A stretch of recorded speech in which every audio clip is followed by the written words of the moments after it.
welcome back to my channel. For those of you who are new, thank you for stopping by. I really do appreciate it, but I would appreciate it more if you join the Missy Lynn family by hitting the subscribe button right over here, because I have some really interesting videos coming out really soon, and I really don't want you guys to miss it. So you will automatically be notified whenever I drop a new video if you do subscribe. So like I said, hit the subscribe button right over here, or you can click the link beneath the video via cell phone or computer, and you will instantly be a part of the Missy Lynn family. So as many of you may know, I recently just purchased a home, and I'm super excited about it. Oh my God, I cannot thank God enough for just opening the doors that have been opened and just creating the opportunities that have been created, and just blessing me with the opportunity to be able to do so. But if you have not seen my unfurnished house tour, I will go ahead and put the little clip right over here, and I will put a link beneath this video. That way you can go ahead and watch it. So like I said, as many of you may know, I recently purchased a home, and my home buying process was really easy. It was not strenuous or stressful, and that was because I basically created the layout to make sure that I was going to have a smooth, easy process. And so I'm here to share those tips with you. Okay, so tip number one, save. Save. I cannot stress that enough. You need to save. You need to save it. But seriously, if you have the aspiration to eventually become a homeowner, I don't care if you're 15 years old, I don't care if you're 25 years old, I don't care if you're 45, 55, 65.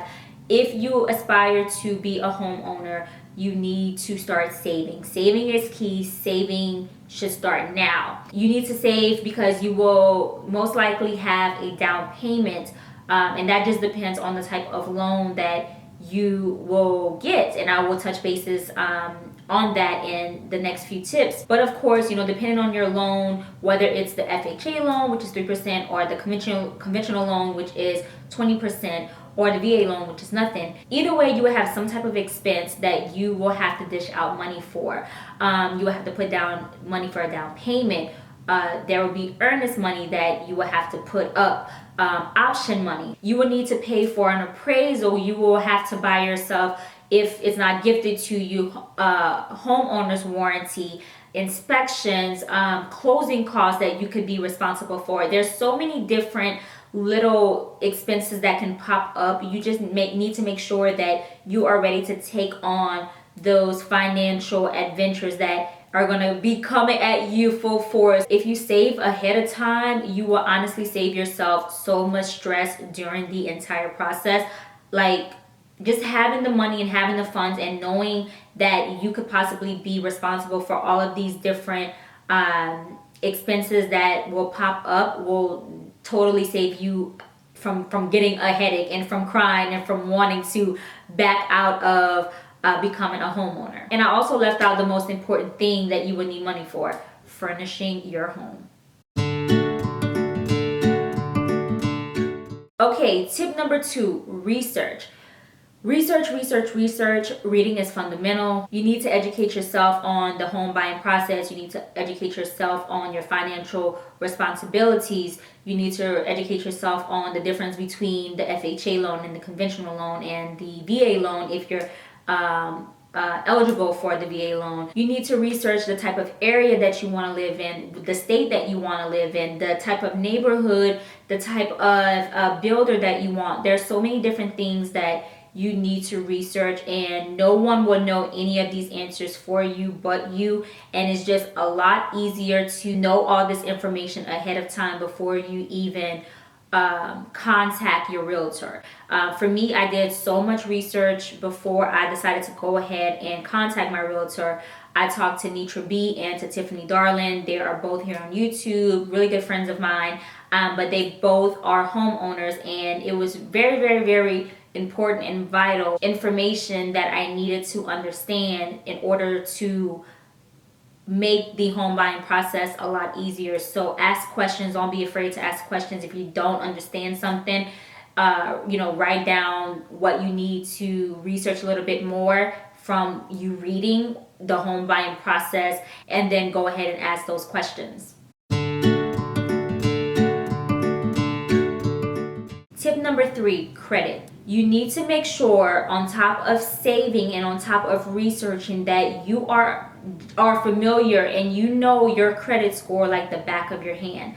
I signed up for freecreditreport.com when I was like 18 years old. I had joined the military, but right before I joined the military, I was 17. No, I joined at 17. So at 16, my dad bought me a brand new vehicle and he listed me as a co-buyer. So I was building my credit since I was 16 years old. When I left for the military when I was 17 after graduation, I opened up a freecreditreport.com account because I really wanted to manage my credit and to know what my credit score was and the things that were on my, like the different inquiries that were on my credit, and just basically to keep track of my credit. So you need to figure out and know what your credit score is. I know with like the FHA loan, I believe that you can get a home with like a credit score of like 580, around 600, but I would say try to get your credit to about 650, maybe 620, 650, just so you have a little wiggle room when it comes to your interest rates and the type of loan that you're going to get and the amount that you need to put down and all of that. If you have anything on your credit and your credit is effed up, just call and try to pay those things off. So yes, you're saving, but you can't buy a home with the money that you're saving if your credit's messed up. So you need to put that money or get some money and pay off the people that you owe to get your credit fixed. You can also contact the different people who know different ways to fix your credit. You can go to like a credit analysis and they can kind of break down exactly what you need to do to raise your credit X, Y, and Z amount of points. If you don't have any credit, then you can apply for different credit cards. I personally feel like if you don't have any credit and you do decide to get a credit card, you need to be very responsible. You need to make sure that if you are making purchases, that you do not exceed 30% of the overall balance. 30% of the overall balance at a time. You can make purchases. I always say, okay, if you have money to go shopping and buy clothes, if you have money for groceries, if you have money for gas, and you know that you're about to go shopping or put gas or put groceries, put that money in a savings account and use your credit card, and then pay it off a little at a time, and that's going to help build your credit. A lot of times, if you're a college student and sometimes the different credit card companies won't give you a credit card if you apply, then you can actually open a student account at like a federal credit union or something. And once you open that student account, then once they kind of see your history of the account, then you can apply for a credit card with that financial institution. And then once you kind of establish credit that way, then I would say go ahead and try to either get your balance raised, or you can apply for a secondary credit card. But you have to be really responsible. Buying a car is a great way to build your credit. If you are getting a new car, if you're like having a co-signer for your car, make sure that you are being listed as a co-buyer. That way you can actually build your credit, as well as the person who is co-signing for the car. Tip number 4, know which loan you want to get. Of course, you have to make sure that you qualify for these loans, but you need to really research each type of loan and decide which loan is more fitting for you. Only you know your financial state. So basically, the FHA loan is the Federal Housing Administration loan, and it's like a government assistance loan. And you don't need like an overall perfect credit score, and your income does not have to be sky high. But the main thing about the FHA loan is that you will be required to put down 3.5% of the overall cost of the house. You will also have the mortgage insurance premium, the MIP. And the main thing about it is that if you default your loan, then the bank won't take a loss, because the government assistance loan, the FHA, will pay the bank back for that. So that's basically the FHA loan in a nutshell. And then you have the conventional loan, where you are required to put down 20% of the overall cost, which can be really, really, really ridiculously high. Just imagine if you're buying a $600,000 house. You know, that's $120,000 that you got to put down. If you decide to buy a $200,000 house, that's $40,000 that you have to come up with. Yeah, so it's pretty high up there. But you have to have good credit. You have to have a great income. You do not have to pay the MIP, the mortgage insurance premium, but you will have the private the PMI, the private mortgage insurance, and that just basically means that if you default the loan, then the mortgage insurance will pay back the lender. So that's how that goes. And then there's the VA loan if you are in the military now, if you're active duty or reserve. If you were prior military and you're a veteran, then you have the VA loan where you don't have to put anything down, zero down. You can buy, I think, as high as like it varies in different places, but I know like in California there's like a $600,000 or $700,000 limit. So you just have to kind of research what the limit is per state that you're in. But that's the main thing about the VA loan. You have a really low interest rate. You can get an interest rate as low as like 3.3, 3.5, depending on if you go with a bank that has a point system or they just have really low interest rates. So yeah, so those are basically the different loans that you can get, and you need to know which loan will suit you better.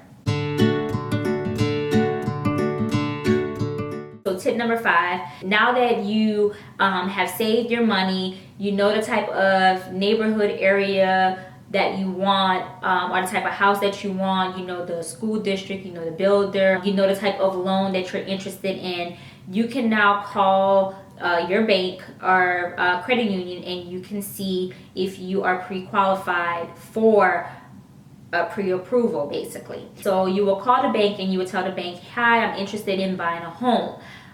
They will ask you for all of your information. 9 times out of 10, they'll have you fill out an application on their website, and they're basically going to run your credit.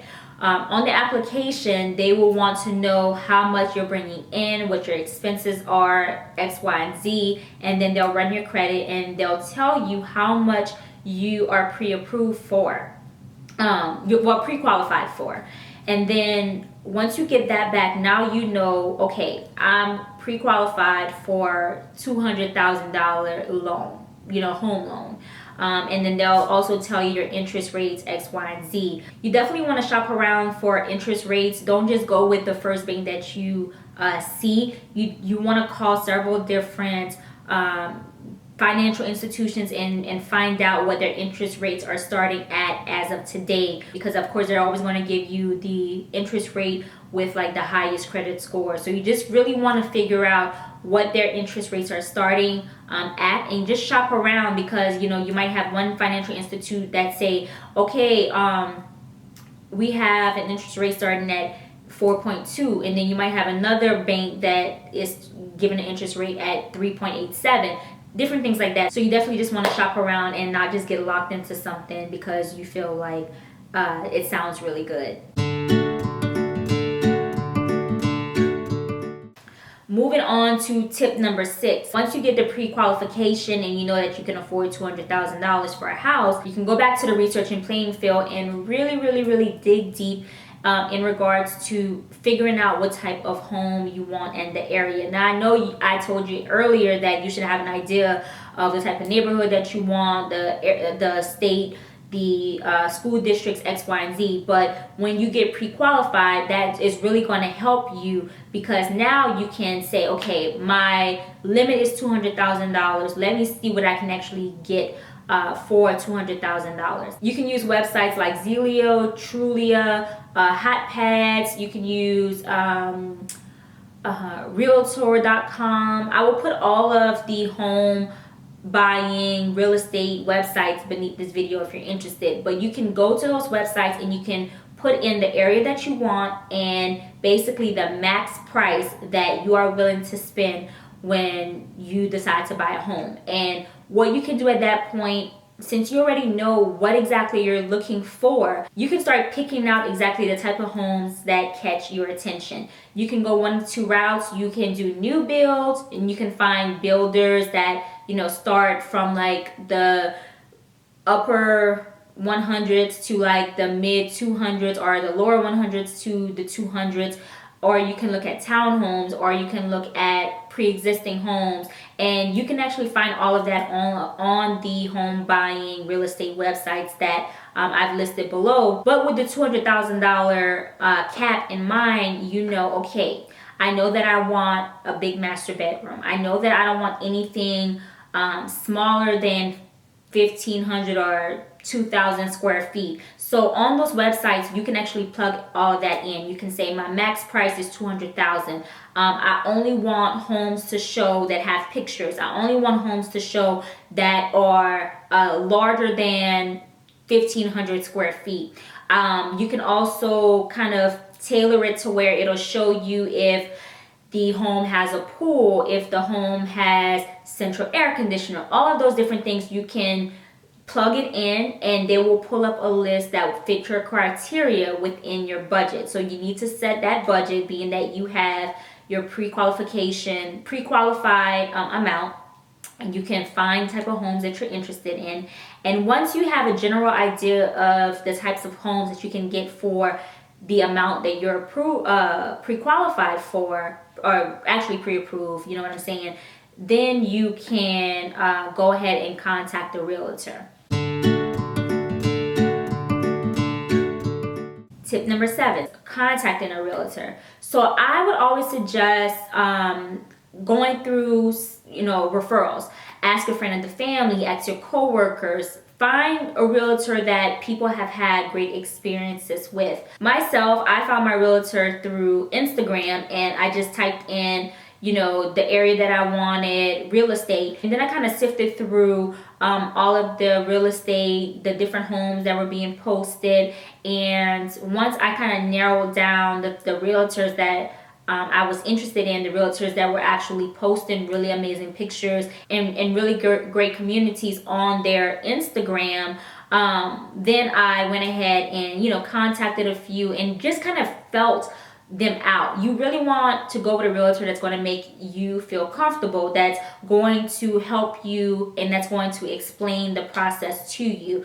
You don't want to go with a realtor that's going to lead you astray, a realtor that only wants to make the sale. 9 times out of 10, all realtors want to make the sale, but you also just want to kind of look for those red flags. Oh, they're trying too hard. Oh, they're trying to sell me anything that comes their way. You just basically want to find a realtor that's going to exceed the expectations, that's going to go over and beyond for you. And when you do find a realtor of that caliber, then you know it's time to move forward with the realtor. Do not let your realtor just try to sell you anything. A lot of times, you know, we have these wants. We have like really high-end wants, but we only have a certain budget to play with, and you just kind of have to know where you're going to kind of give and take. You want to have your must-5s. So if you know that, okay, I want a large master bedroom, I know I want a backyard,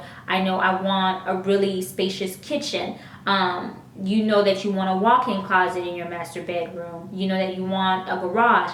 Stand firm on those things, and when your realtor brings you back options, you kind of have to do a give and take. Like, okay, this is more than 1,500 square feet, which is what I wanted, but out of my 5 must-haves, they only have 4, but I'm going to go with that because it's exceeding the 1,500 square feet, and you can't really get them all, but out of your 5, you got 4. So just kind of stand firm. Don't let your realtor just talk you into any old thing. But at the same time, you have to be flexible, because whatever your budget is, you can't have taste that will exceed that, in a sense.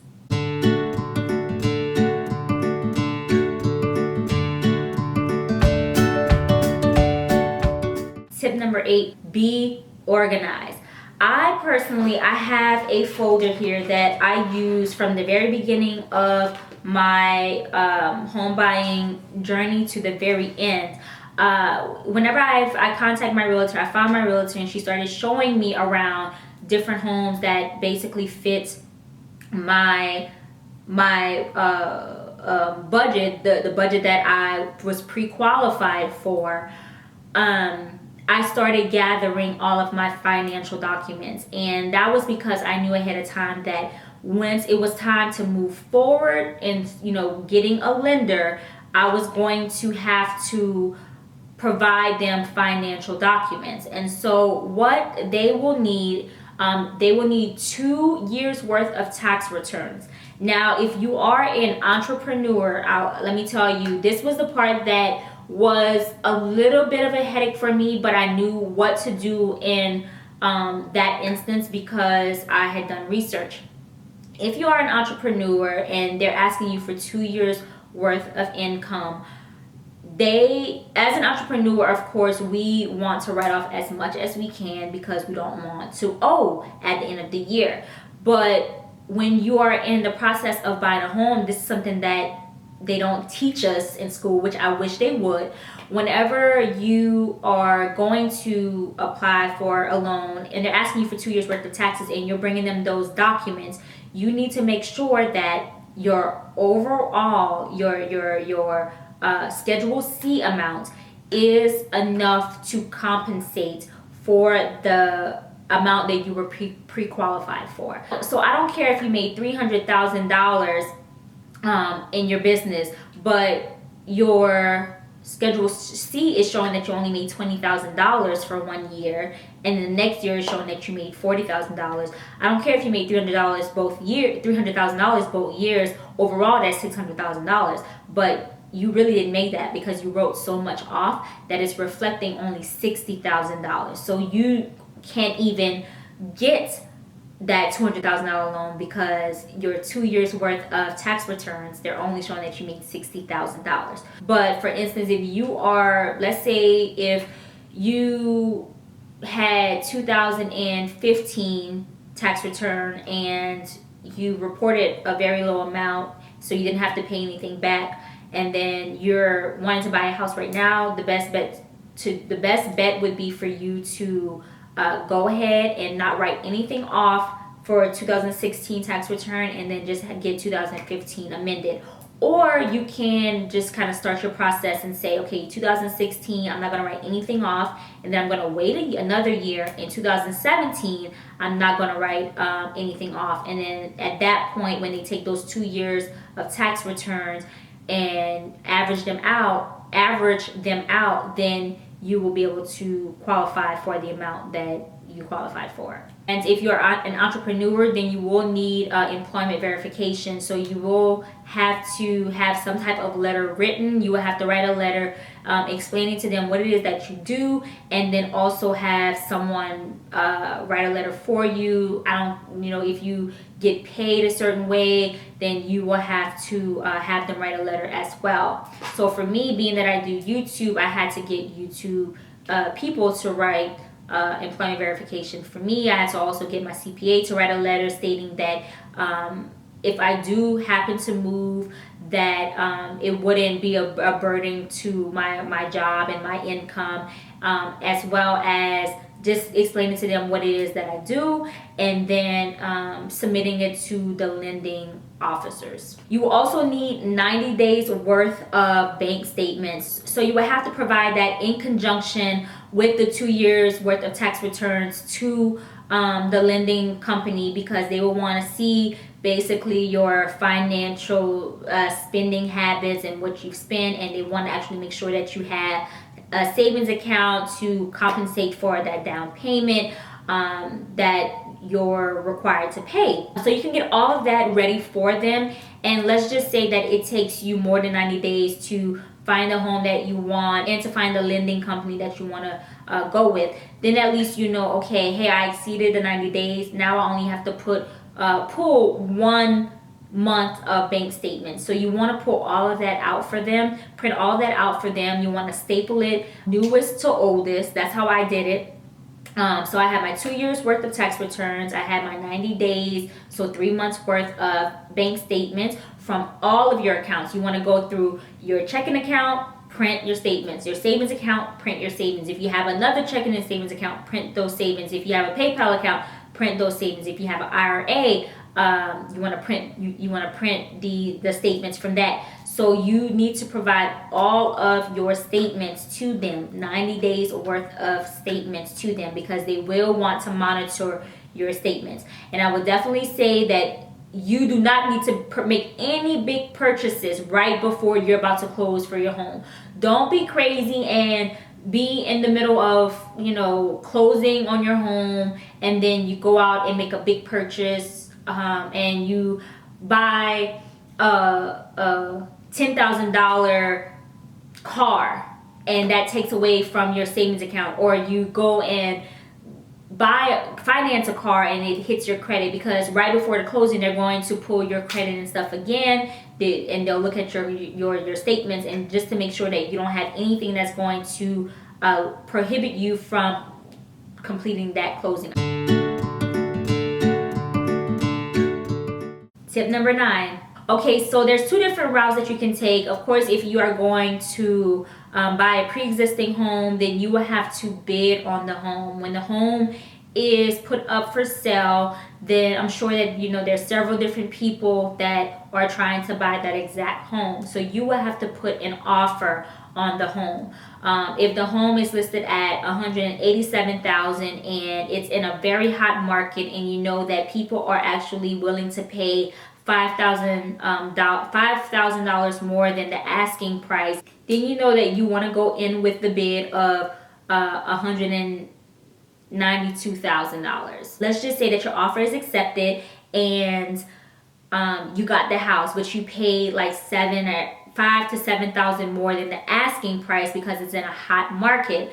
Once you get your appraisal done, your appraisal will let you know if the house is actually worth what you bid for. So say for instance, you said, okay, I'm willing to give you $195,000, but you're asking for $187,000. And then the appraisal, which you have to pay for, because they're going to come out and inspect the home and tell you if the home is worth what you're paying or if it's worth more. If the appraiser comes and says the home is only worth $190,000, you can go back to the sellers and you can say, hey, the home is only worth $190,000. I'm willing to give you $189,000 or $190,000, but I'm not giving you the $195,000 that I put up. And they can say whether or not they want to accept that, or they can say no, they want to move on to another buyer. 9 times out of 10, they'll probably accept it because that's what the home is worth. Now, let's say that the appraiser comes back to you and say, hey, they asked for $187,000, you offered $195,000, but the home is actually worth $200,000. But you paid $195,000. You just walked into a home and you have $5,000 worth of equity, so you win. So the main thing is that you never want to pay more for the home than what the home is worth. So if the home is worth $190,000 and you offered $195,000, and you go back and say, hey, I'm not giving you $195,000, I'm just going to walk away, you're probably going to lose your earnest money that you put down. And that's why you should put a small amount when it comes to earnest money, because you might end up losing that. But at the same time, you're not going to be buying a house for way more than what it's actually worth, if that makes any type of sense. You also want to make sure that the inspection that you pay for to have an inspector, your own inspector, come out and inspect the home, you want to make sure that if there are any findings during the inspection report, that if it's any major items, you have them fix it before you sign the contract, because you have that option period. It's like a 5 to 7 day option period where you have to get an inspection done in between that time, and if there are any major issues, then you can pull out of the home buying process.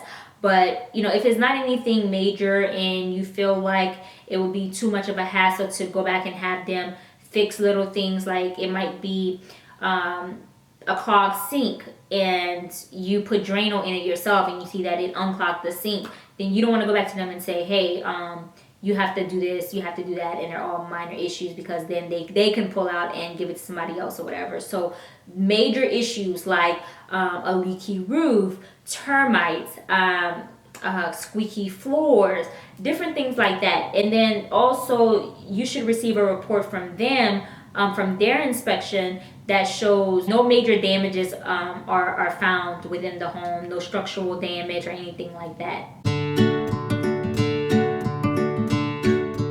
And finally, tip number 10, actually getting the home. So the day of closing, you will go to the title company and you will be there from like 2 to about 4 or 5 hours, because we have a shitload of paperwork. My stack of paperwork that I had to sign was like this thick, no exaggeration, and you have to go through each page and sign and initial, and make sure that you read. Like, don't just be signing stuff, like make sure you actually read. And if you have any questions, ask your title company rep what all of this means. They'll tell you like when your HOA fees will be due, if you're in a community where you have to pay HOA fees and all that good stuff. So just make sure that you ask for a copy of everything, because you want to have that on file. You never want to walk away from a title company without having copies of everything that you've signed. My title company rep, she made copies of everything and she put it into a book for me. So she made it like a book. And that's an easy way. I have my deed in the back of my book that basically shows that you are now the owner of your property. Make sure you have an escrow account, because once you make your mortgage payment, of course, you'll have it kind of divvied up to where in the escrow account your property taxes and your mortgage insurance is paid from that that overall amount that you paid for your mortgage. Because if not, then you would be paying your principal by itself, your property taxes, and your insurance all separately. So it's better if you have an escrow account. That way they can pay all of that for you. So yeah, that is basically it in a nutshell. I hope I was very thorough. It sounds like a lot, but it's really easy if you just take my tips and you kind of just make a list, a checklist of what you know that you have to get done, and just do it before you approach the realtor or during the process of searching with the realtor. I'm telling you, the entire process will be a piece of cake. So if you haven't checked out my unfurnished home tour, be sure to check it out. The link is in the description box. If you want to follow me along on the update, where I'm on the updating journey, where I'm decorating my home and everything, then you can check out my vlog channel. I have like 5 or 6 videos so far from the date that I actually close on the home, where I'm like making updates, I'm furniture shopping, appliance shopping, painting. You can see all of that. So if you are into those type of videos where you like home decor, home updates, home renovations, then you would definitely love my vlog channel, because that's where I'm doing all of that. And then I will be doing some official room tours and home tours on this channel. So like I said, subscribe, that way you don't miss out. So yeah, so that is basically it. I think I covered everything. If you guys have any questions about anything that maybe I did not talk about in this video, please be sure to leave me a comment, and I will do my very best to reply back to you. And I'm sure my subscribers here, if they've purchased the home before or if they are homeowners, then they can also answer questions for you as well. But I really tried to go really in depth with everything that I felt was vital information needed to buy a home. So happy shopping if you are in the process of buying a home. And if you do aspire to buy a home, good luck. Don't give up. Save, do your research, and I promise you, you can do it. If I can do it, you can do it. Don't forget that. All right, guys.